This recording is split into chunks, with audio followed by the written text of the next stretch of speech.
சமையல் மிச்சு கிச்சனில் இன்றைக்கி சிக்கன் மசாலா செய்ய போகிறோம். அதுக்கு ஒரு பேனில் வந்து எண்ணெயை ஊற்றி எண்ணெய் காஞ்சோன்னே 4 பெரிய வெங்காயத்தை வந்து துண்டு துண்டாக கட் பண்ணி போட்டு அது கூட ஒரு துண்டு இஞ்சி 10 சின்ன பல் பூண்டு சேர்த்து நல்லா வதக்கிக்கணும். வெங்காயம் நல்லா வதங்கி வந்தோடனே அது கூட ஒரு பச்சை மிளகாய், அதுக்கப்புறம் வந்து ஒரு தக்காளி, இதையும் போட்டு நல்லா வதக்கிக்கணும். இப்போ தக்காளி நல்லா வதங்கி வந்தோடனே இது கூட மஞ்சப்பொடி, மிளகாத்தூள், மல்லித்தூள், சிக்கன் மசாலா இதையும் சேர்த்து ஒரு 2 நிமிஷம் வந்து நல்லா வதக்கிக்கணும்.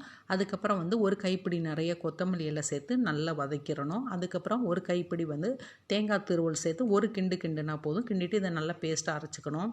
அப்புறம் வந்து ஒரு பாத்திரத்தில் எண்ணெய் ஊற்றி எண்ணெய் காஞ்சோன்னே 1 கிலோ சிக்கன் போட்டு ஒரு 10 நிமிஷம் உப்பும் சேர்த்து நல்லா வதக்கிடணும். அதிலிருந்தே தண்ணி வரும். அந்த தண்ணியை கூட இந்த அரைச்சி வச்ச மசாலாவையும் போட்டு நல்லா கிண்டிட்டு மூடி வச்சு ஒரு 20 நிமிஷம் வேக வைக்கணும். தண்ணி எதுவுமே இந்த சிக்கனுக்கு சேர்க்கக்கூடாது. இதை ட்ரை பண்ணி பாருங்கள். 20 நிமிஷத்தில் இந்த சிக்கன் கறி ரெடி ஆயிரும்.